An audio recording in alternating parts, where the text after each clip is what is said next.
Scène de liesse aujourd'hui à la paroisse catholique Sainte-Jeanne d'Arc de l'Ikwala de Libreville.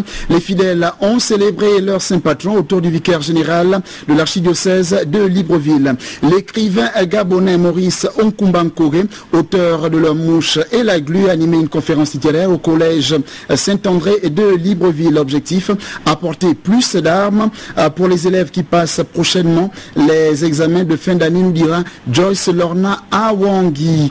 Et puis, concert Sons et Lumières, l'artiste Nicole Amogon, concert live au casino Croisette de Libreville. Des instants qui ont confirmé tout le bien que l'on pense de cet artiste qui valorise la culture gabonaise. Mesdames, Messieurs, bonsoir et merci d'avoir choisi Gabon Télévision pour vous informer.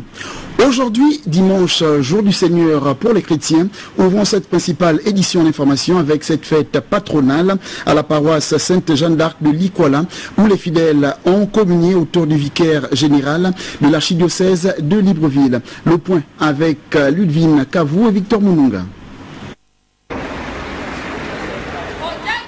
Au collège Saint-André, l'écrivain gabonais Maurice Onkumbankore est allé édifier les élèves gabonaises en général et sa dernière œuvre inscrite dans les programmes pédagogiques cette année. L'intérêt de la conférence, surtout pour les élèves, c'est d'approfondir leurs connaissances sur l'œuvre de M. Maurice, qui s'appelle Hello.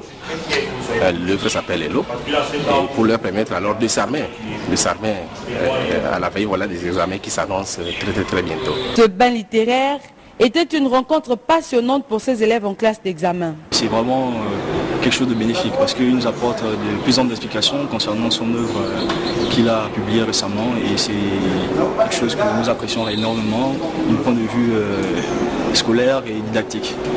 J'ai trouvé plutôt intéressant parce que déjà avec le roman, il y avait des histoires qu'on ne comprenait pas et avec des explications, c'est plutôt clair. L'invité de cette conférence littéraire s'est satisfait de l'engouement manifesté par les apprenants. Il repart avec le sentiment d'un devoir accompli. Je pense que l'apport est positif, comme quelque chose. Et il y en a qui l'ont dit, le roman n'est qu'un point de départ pour parler de la littérature gabonaise, pour parler de l'apport de la lecture, toute lecture. Cette conférence littéraire achevée, ces élèves sont désormais armés, du moins en ce qui concerne la littérature, prêts à affronter les défis à venir, les examens de fin d'année. Vous l'avez vu, nous étions là à la paroisse Saint-André de Libreville où l'écrivain gabonais Maurice Onkumbankore a animé une conférence littéraire pour affûter les armes de ses élèves qui vont affronter prochainement les examens de fin d'année. L'Église évangélique du Gabon s'invite dans ce journal avec la réception du matériel de construction des paroisses des villages Meyontem et Bikondom. Une cérémonie qui s'est déroulée en présence du nouveau président de l'Église évangélique du Gabon, Jean-Jacques Ndon Ekwagé. Présent à cet événement, nos reporters Lolita Obono et Jean-Gérard Miindou. La Bible déclare qu'il est heureux pour des chrétiens de demeurer ensemble. Dans les villages de Meyontem et Bikondom, les chrétiens, dans l'attente de la construction de 2 paroisses, ont célébré l'exaucement de leurs prières au moment où la construction de ces bâtisses peut enfin reprendre après 2 ans d'arrêt de travaux. En présence du président de l'église évangélique du Gabon, 4 tonnes de ciment offertes par un fils de la localité viennent ainsi marquer la symbolique de l'amour et du partage dans l'église. Nous venons de commencer l'étape d'une thème, la région solennelle d'une thème, et vous avez vu vous-même tout l'amour, tout l'élan de solidarité, et cette solidarité s'est réalisée effectivement avec ce grand don à la paroisse de Bikondom. Nous en sommes très reconnaissants et nous prions pour que Dieu nous donne toujours ce genre d'enfant qui s'est donné, qui s'est partagé, et nous pensons que Dieu suscitera encore dans la contrée ce genre de donateur. L'Église ne peut être qu'heureuse. La communauté chrétienne, par le don et l'offrande qui traduisent l'affermissement de la foi, s'est réjoui de ce acte qui suscite des manifestations de louanges dans les temples en chantier. Depuis des décennies, nous sommes dans la poussière. Ça, c'est un bon soulagement pour nous. Le matériel va nous aider à faire la charte. À faire la charte puisqu'il nous en manquait. Il nous manque efficacement, les murs ne sont pas encore rendus. Alors il nous manque encore de la peinture et nous sommes très contents parce que dans bientôt, nous allons commencer cette charte-là et qui nous manquait très longtemps. Nous en sommes fiers. Nous sommes fiers de ce don-là, nous sommes tellement heureux, ça nous a quand même émus. Les fidèles de l'église, au contact pour la première fois du président de l'église évangélique, ont mêlé leur émotion à la circonstance pour inviter à l'unité des protestants. Le pain et le vin servis à la résidence du bienfaiteur a mis un terme à cet échange entre frères et sœurs dans le Seigneur. Les cours ne reprennent pas demain à l'université Omar Bongo. Ce n'est vraiment pas moi qui le dis, c'est plutôt l'une des décisions prises par le syndicat national des enseignants-chercheurs SNEC, réunis en assemblée générale hier. Le point avec Joyce Lorna Awangi Ekeri et Francis Edes Ngomo Aseko. Cette assemblée générale du syndicat national des enseignants et chercheurs du Gabon se tient une semaine après les derniers événements qui ont eu lieu au sein de l'UOB. Événements au cours desquels des étudiants avaient expulsé des salles de classe des enseignants et incendié le véhicule du doyen de la faculté de droit. Ici, le SNEC national emboîte le pas au SNEC UOB. Les cours ne reprendront pas jusqu'à nouvel ordre. L'Assemblée générale réunie ce jour décide de la poursuite, la suspension des activités pédagogiques à l'université Omar Bongo jusqu'au retour de la sérénité et demande aux autorités rectorales de prendre leurs responsabilités, à savoir la publication des différents conseils de discipline. Autre point inscrit à l'ordre du jour, la situation qui prévaut à l'université des sciences de la santé. À ce sujet, le SNEC monte le ton. Été saisi par la section SNEC USS, réunie en assemblée générale hier, sur la situation de 6 dossiers des enseignants vacataires pour lesquels les autorités rectorales auraient décidé d'envoyer au CAMES au mépris des textes en vigueur, notamment le 866. Par conséquent, l'Assemblée générale réunie ce jour dénonce ces manœuvres qui sont rétrogrades et que nous n'accepterons jamais. Si le gouvernement perdure dans cette manœuvre de violation flagrante des textes et de production des faux documents, nous nous réservons le droit d'attaquer auprès des instances compétentes. Au regard de la tournure que prennent les événements au sein de ces universités, il paraît donc urgent pour les autorités compétentes de réagir au plus vite afin de remédier à ces situations. Nous recevons l'intersyndicale des impôts. Messieurs, bonsoir. Bonsoir. Qui est justement venu nous donner une importante communication. Monsieur Mike Joël Angoundou Maïra, qui est le secrétaire général de l'intersyndicale des impôts. Nous vous écoutons, monsieur. L'intersyndicale des impôts informe l'ensemble des usagers que les services de la Direction générale des impôts sont ouverts à compter du lundi 2 juin 2014 dès 7h30 conformément au communiqué affiché dans tous les services. Les contribuables qui devaient s'acquitter du paiement de la TVA au plus tard le 20 mai 2014 et des autres impôts sont tenus de se rapprocher le plus rapidement possible au service territorial auquel ils sont rattachés. Fait à Libreville le 31 juin 2014, intersyndicale des impôts. J'aurais bien pu vous poser une question, mais comme vous êtes venu uniquement pour cette déclaration, nous allons poursuivre cette édition d'information. Après 2 jours de travaux, tombés de rideaux hier de la célébration de la journée mondiale de la liberté de la presse, c'était à Libreville en différé. Plusieurs recommandations au terme de ces travaux. Joyce Lorna Awangi, Pierre Claver est là. «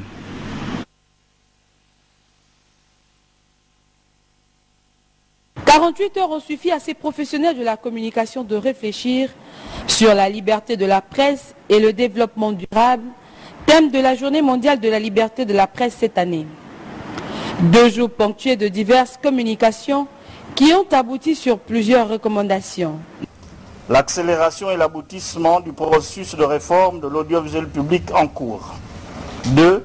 L'imposition de l'affectation à la publicité dans les médias locaux de 30% du budget de communication des entreprises citoyennes exerçant sur le territoire national. 3. L'institution d'une redevance de l'audiovisuel public destinée à financer de façon durable les entreprises de communication publique, de radio et de télévision. 4. La mise en place d'un organe de régulation de la publicité au Gabon. 5. Avec le concours de l'État et des partenaires au développement, la mise en place d'une imprimerie nationale afin de réduire le prix d'impression des journaux. 6.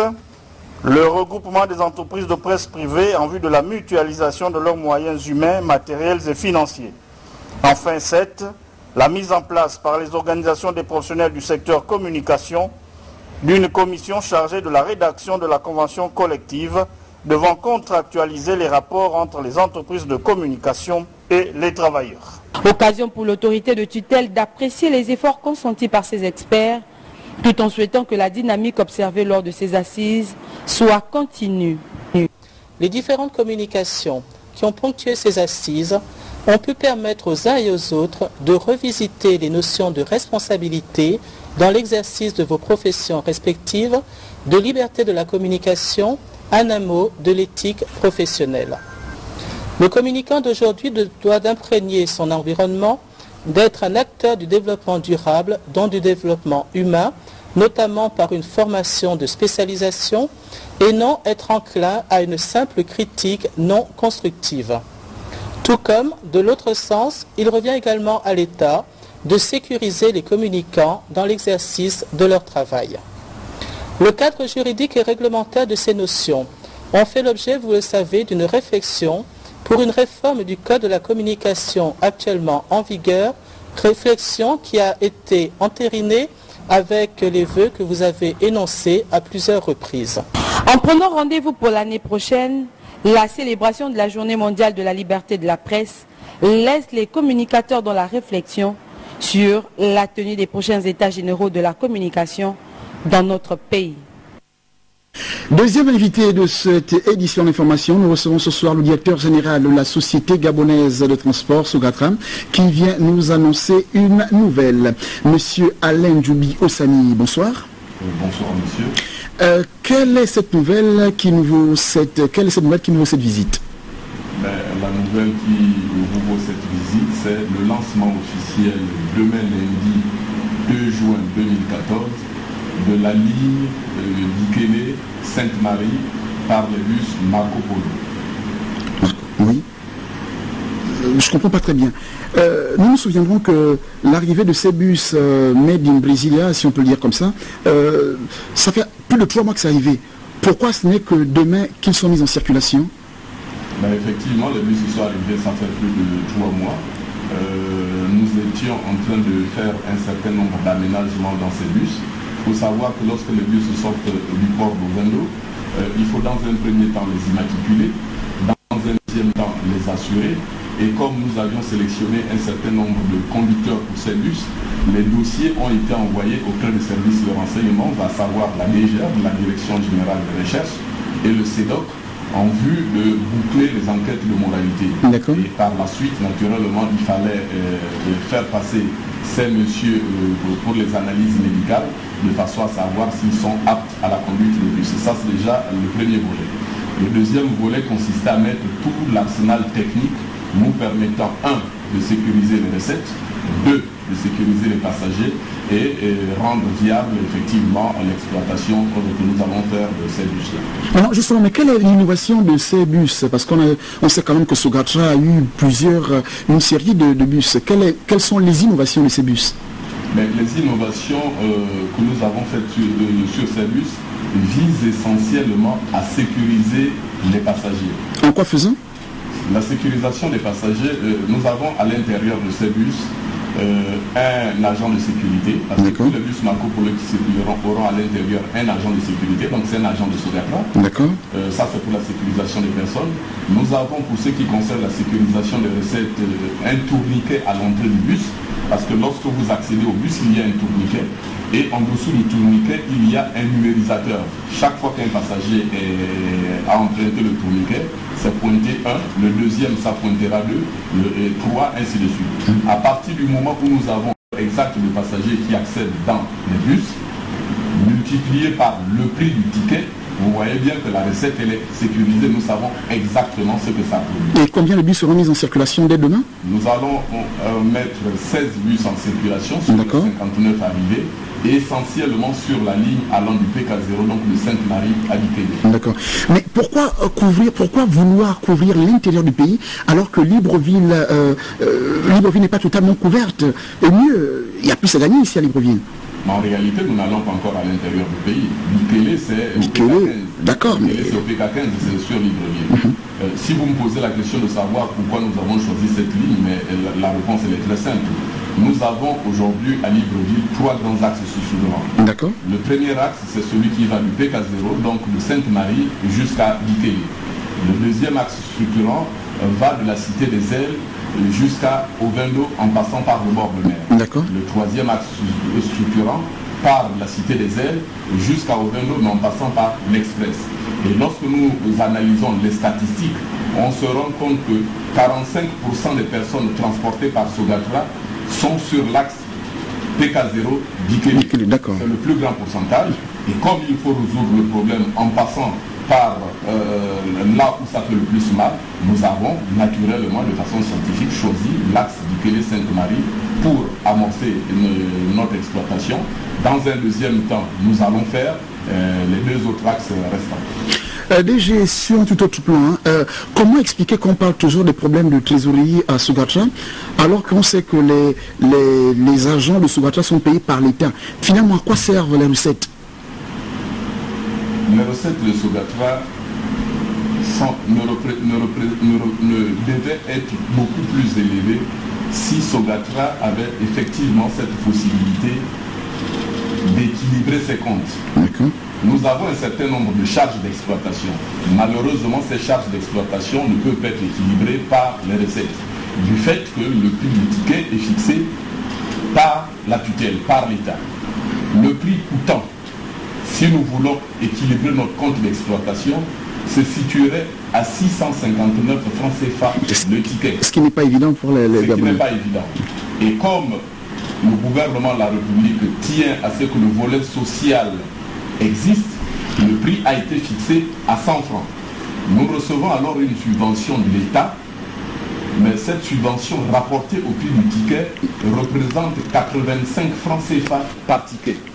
Plus les 100 francs de ticket de prix pratiqué, vous comprenez le compte que là, est toujours pas bon. 185 francs. Effectivement. 185 francs ôté de 659 francs, nous avons encore un gap de plus de 400 francs CFA. Ce qui est énorme. Ce qui ne permet pas à Sogatra d'équilibrer ses comptes. À partir de ce moment, il faut imaginer des solutions pour faire en sorte que même si le consommateur doit continuer à payer les 100 francs, on doit se poser la question de savoir qui payera alors ce gap. Les solutions existent, les solutions vont être proposées au gouvernement de la République, et puis lorsque le gouvernement décidera, la population saura exactement ce qui aura été décidé. Merci bien, nous recevions donc M. Alain Djoubi Osami, le directeur général de la société Sogatra, qui est venu nous annoncer une bonne nouvelle puisqu'il s'agit de la mise en circulation des bus Made in Brasilia. Vous restez avec nous DG pour dire que rien à voir avec ce qui précède. Suivant les missions qui lui sont dévolues, le bureau de l'Assemblée nationale, conduit par son président Guy Nzuma Ndama, entame dès demain lundi une mission de contrôle des chantiers engagés par le gouvernement.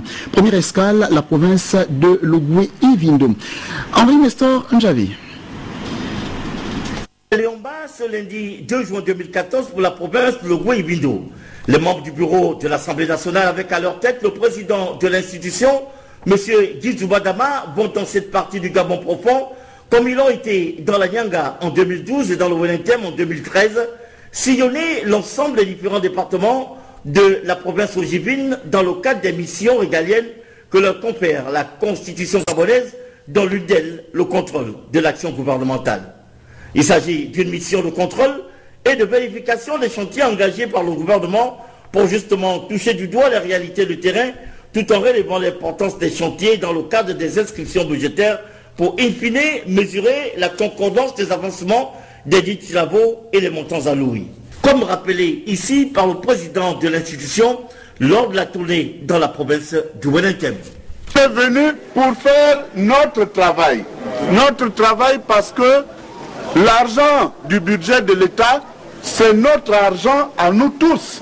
Il n'appartient à personne de particulier. Et comme vous nous avez envoyés à l'Assemblée nationale, nous sommes vos représentants, nous travaillons par délégation, et étant vos représentants, il faut qu'on vérifie que effectivement cet argent-là est bien dépensé. Les députés membres de l'instance décisionnelle de la première chambre du Parlement dans le Goué-Bido vont d'abord visiter l'école des métiers du bois à Boué, visite qui sera suivie d'une séance de travail au conseil départemental de la localité. Puis, le lendemain, la visite du centre médical, du pont et de la brigade de gendarmerie de Makoko. Dans le chef-lieu de la province de Goué-Bido, outre la séance de travail prévue à cet effet, les membres du bureau de l'Assemblée nationale vont effectuer une visite du chantier des 70 logements sociaux. Autre localité prévue dans le chronogramme de cette visite, Mekambo, où il est prévu des visites notamment sur les chantiers de pavage, sur le site du centre médical et du centre social, suivi là aussi d'une séance de travail dans la salle du conseil départemental. Comme on peut le voir, il s'agit d'une tournée qui ne sera pas de tout repos pour l'équipe conduite par le président de l'Assemblée nationale, dont les préoccupations sont essentiellement axées sur la régularité des financements gouvernementaux et les délais d'exécution conformément aux inscriptions budgétaires. Une initiative fortement saluée l'année dernière dans la province du Septentrion, tout comme dans la Nyanga il y a 2 ans. Il s'agit également pour les membres du bureau de l'Assemblée nationale de booster le gouvernement de la République en l'encourageant à poursuivre les différents chantiers initiés tout en privilégiant le terrain social.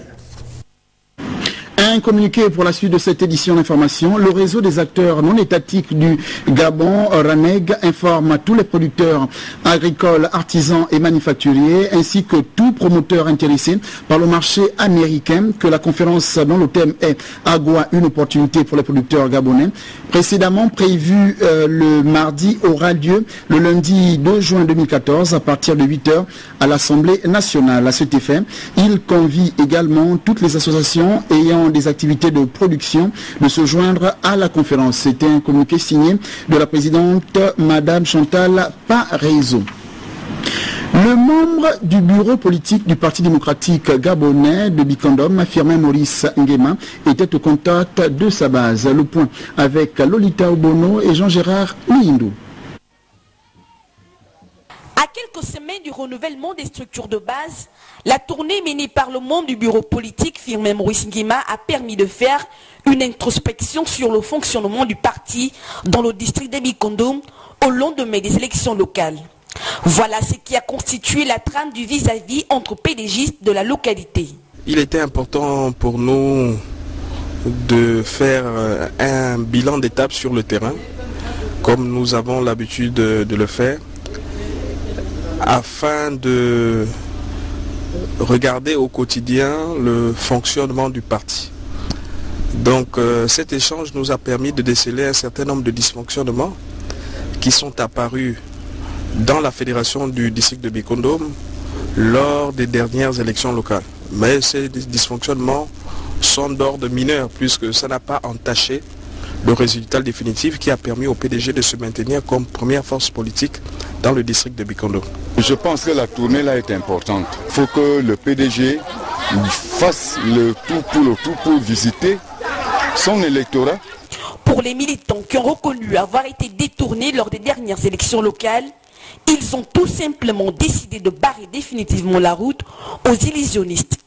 C'est à la jeunesse, aux femmes et aux notables que le message était adressé en vue d'un grand rassemblement autour du président de leur parti. Les transitions de vie sont aussi perceptibles dans la vie politique. Aujourd'hui, vous êtes là, demain vous êtes appelé à servir ailleurs, ainsi de suite. Donc il ne faudrait pas que certains camarades pensent que le fait de perdre une position revenait à dire qu'ils aient perdu la confiance du parti. Au contraire, ce sont des camarades qui, pour certains, ont une longue vie politique, qui se sont adonnés ici dans cette localité, et le parti ne peut pas en tenir compte. Mais il faille que la discipline, le respect de la hiérarchie du parti puisse être de mise. Ce qui est à proscrire, c'est la politique de la terre brûlée. La réponse des militants s'est ici dans leur engouement à rendre plus forte l'adhésion des populations au parti afin de conserver l'hégémonie du PDG dans le district de Bikondom. Ces derniers ont par ailleurs exprimé aux membres du bureau politique la nécessité de veiller à ce que les choix des futurs représentants des structures de base tiennent compte de la fidélité envers le parti et leur président. Pour que la retraite ne soit plus mal vécue, le groupe Bolloré a honoré récemment une trentaine d'agents allant à la retraite. Ces agents ont reçu des présents qui leur permettront de s'occuper utilement. C'est ce que nous rapportent Jean-Augustin Dengui et Jean-Pierre Moussouani. Après 38 ans de bons et loyaux services rendus au groupe Bolloré pour la plus ancienne, encore en activité jusqu'à ce jour, et 14 ans pour le moins ancien, le temps de se séparer et entamer une nouvelle vie pour ceux qu'on doit désormais appeler ex-agents du groupe Bolloré est enfin arrivé. D'où les remerciements de la direction générale pour cette longévité passée dans le groupe. Soyez fiers d'avoir été des exemples pour les générations qui vous suivent. Fait, sympathie, disponibilité et professionnalisme sont les mots que je pourrais employer pour vous représenter. Ce fut pour nous tous une expérience enrichissante de vous avoir côtoyé. J'espère que ceux qui suivent prendront exemple sur vous. Soyez remerciés. Joie et émotion se lisaient sur les visages de ces nouveaux retraités qui n'ont pas manqué de prodiguer quelques sages conseils aux agents qui restent encore en activité. Je suis très contente. Un sentiment de joie parce que travailler 38 ans, ce n'est pas donné à n'importe qui. Le conseil, c'est pour avoir l'amour pour son travail. Il faut bien apprendre le travail, il faut être assidu au travail, il faut être patient. Le seul conseil que je donne aux jeunes qui restent, c'est être ponctuel, l'assiduité, le respect de la hiérarchie. Cette cérémonie organisée en guise de revoir a permis au directeur général du groupe Bolloré de remettre à chaque nouveau retraité des présents qui leur serviront dans leur nouvelle vie. Nous vous le disions en titre, aujourd'hui la paroisse catholique Notre-Dame, la paroisse catholique Sainte-Jeanne d'Arc de Likola a célébré son saint patron autour du vicaire général de l'archidiocèse de Libreville. Parmi les paroissiens, nos reporters Ludwine Kavou et Victor Oununga. Devenue l'une des 4 saintes patronnes secondaires de la France et dans le monde entier, après avoir inversé le cours de la guerre de son temps et délivré la France de l'occupation militaire anglaise, Sainte Jeanne d'Arc est célébrée par l'Église catholique tous les 30 mai de chaque année. À Libreville, les fidèles de la paroisse Sainte Jeanne d'Arc de Likwala, du nom de cette personnalité religieuse mythique, sont venus en grand nombre pour magnifier leur sainte protectrice. Sainte Jeanne d'Arc, et c'est une sainte qui est vénérée par tous les paroissiens de Likwala. Ça fait 38 ans que cette paroisse existe et donc beaucoup de paroissiens, nos aînés dans la foi, nous ont initiés dans la manière où on devait rester attaché à Sainte Jeanne d'Arc qui a beaucoup travaillé pour la libération de la France, mais aussi pour l'actualiser, pour la libération de notre paroisse qui grandit au fur et à mesure, qui change au fur et à mesure. Homélie, prières, offrandes ont ponctué la messe d'un dimanche particulier à Sainte Jeanne d'Arc, rehaussée par la présence du vicaire général, Monseigneur Patrick Demaïdou.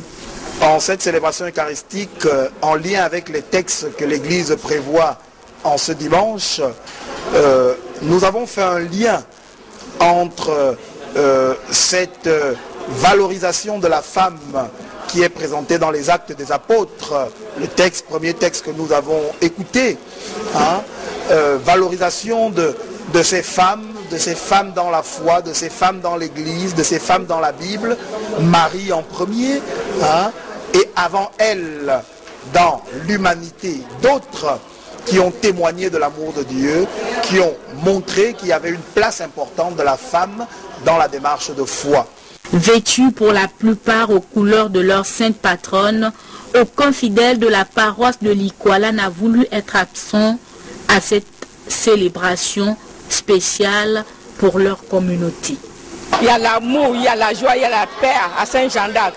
Ce n'est pas qu'il y a la fête que vous voyez comme ça, nous on est tous les jours comme ça. Que Dieu garde tous les paroissiens et tous ceux qui nous ont soutenus aujourd'hui. La fête est très belle. Célébrer la fête de Jean d'Arc ici. Je suis ici depuis 1973. On a l'habitude de célébrer cette fête. Bon, c'est peut-être l'organisation qui change un peu. Le partage de ce repas entre frères et sœurs, signe de fraternité et d'amour, a constitué l'étape ultime de la célébration de la fête patronale à l'église Sainte-Jeanne d'Arc d'Akébé. Sainte Jeanne d'Arc, exemple de piété et de bravoure. La fête des mères, parlons encore ce soir avec les mères de Mimongo dans la province de Langounié qui étaient à l'honneur où sport, jeux et remise de dons étaient au rendez-vous. Yves Yono, le point.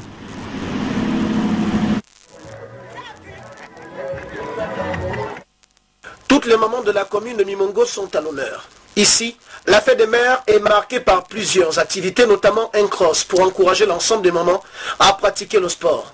La mère, c'est le centre de l'humanité. Nous souffrons aussi pour faire les enfants bâtards, infirmes, du tengu. Voilà pourquoi nous fêtons la fête des mères pour célébrer aussi, parce qu'il y a les femmes qui sont cachées ailleurs dans les villages. Voilà pourquoi nous fêtons aussi. Les gens pensent aussi à nous. À Mimongo, les attentes des mamans sont grandes. Importante mobilisation, le cross se fait dans plusieurs catégories. Parce que la maman est au centre du développement. C'est une maman qui regroupe toutes les nations. Sans mère, nous n'existons pas. Il n'y aura pas de nation. Nous sommes vraiment contents de célébrer la fête des mères aujourd'hui à Mimongo, dans le département de Logomé. Le dispositif médical est en place et la sécurité est au rendez-vous. L'engouement de population et l'adhésion est totale. Vous êtes sortie première fête de mère. Je n'ai pas l'habitude de courir. C'est la première fois que je cours. La distance n'était pas tellement loin. Vous êtes entraîné? Non. Donc tu es arrivé matin comme ça, juste courir? Je suis venu juste comme ça. Et puis tu as gagné? Après on m'a dit, bon, tu vas rester de courir. J'ai dit, bon, je vais essayer. Le comité d'organisation s'est réjoui de la tenue et de la réussite de ce rendez-vous. Les autres mamans m'ont suivi derrière.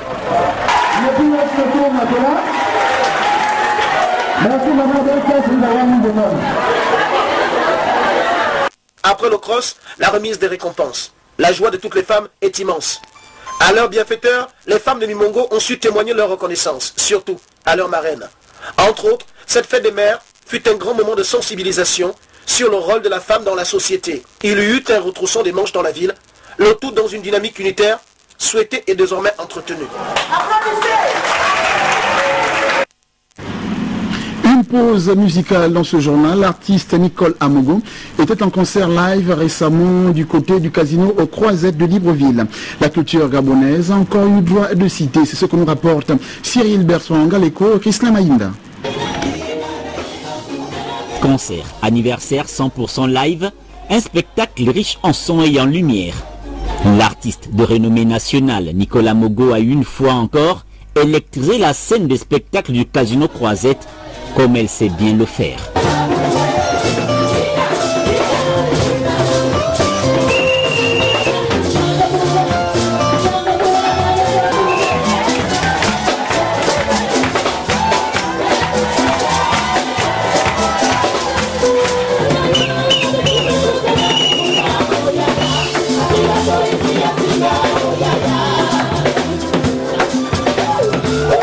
Face à un public chaleureux, Nicolas Mogo a revisité son répertoire à travers les tubes phares de ses différents albums.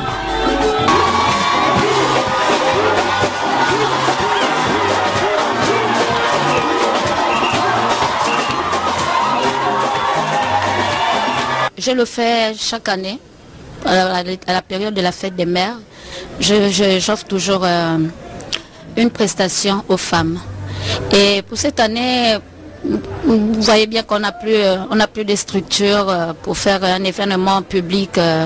Donc j'ai préféré accepter l'offre du Casino Croisette, que je tiens à remercier ici là. Tradition respectée au Casino Croisette, ce concert 100% live est organisé chaque année au grand bonheur de ses fans. Madame Amogo, c'est une pointure dans le domaine de la musique gabonaise. D'ailleurs, la façon dont le public l'a accueilli en est la preuve. Parce que nous avons une tradition, c'est de la recevoir au moins une fois par an. Et enfin, tout spécialement parce que cette année, cette date a pu coïncider exactement avec son anniversaire. Donc, traditionnellement, pour un anniversaire, on doit lui faire des cadeaux. Et ce soir, c'est elle qui nous a fait ce magnifique cadeau de ce spectacle fabuleux. Plateforme du divertissement, le Casino Croisette reste un cadre de promotion d'artistes et d'événements uniques.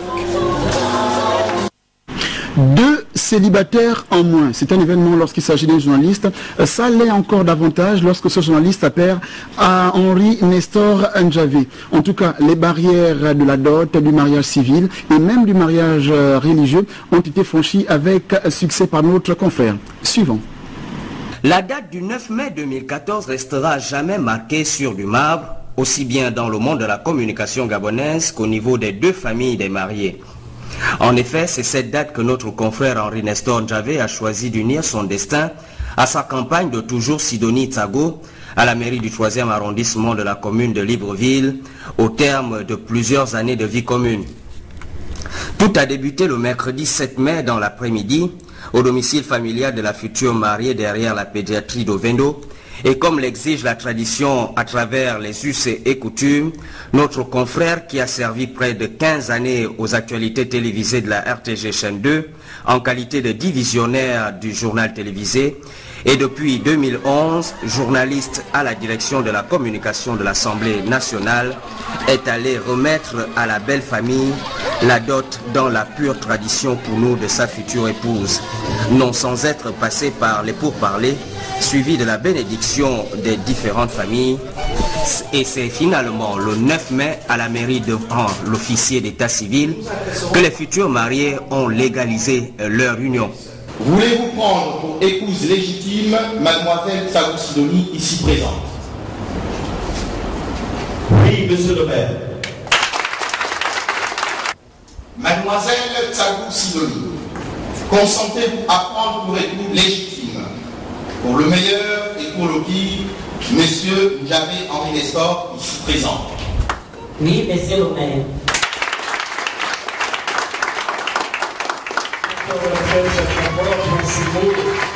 Présentez la mélodie, madame. Présentez l'assistance, les applaudissements. Voilà. La remise du livret au chef de famille, suivie des conseils d'usage, puis des séances photos ont mis un terme à cette célébration du mariage civil. Puis s'en est suivi le traditionnel tour de ville et la bénédiction nuptiale à l'église gauchaine, terre fertile.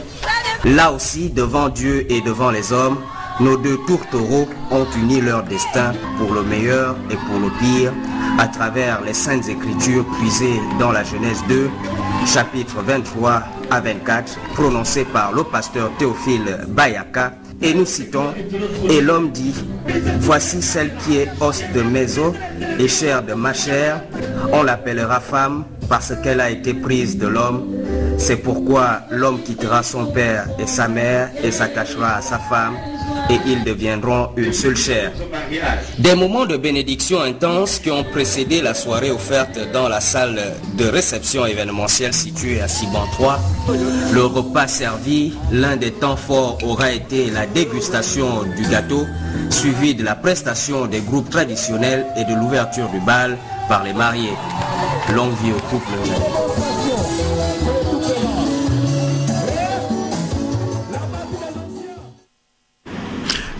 du bonheur. Point final à cette principale édition d'information. Prochain regard de l'information sur Gabon Télévision demain lorsqu'il sera 7h30 avec Lolita Obono, 13h Chérel Annabelle Bungota.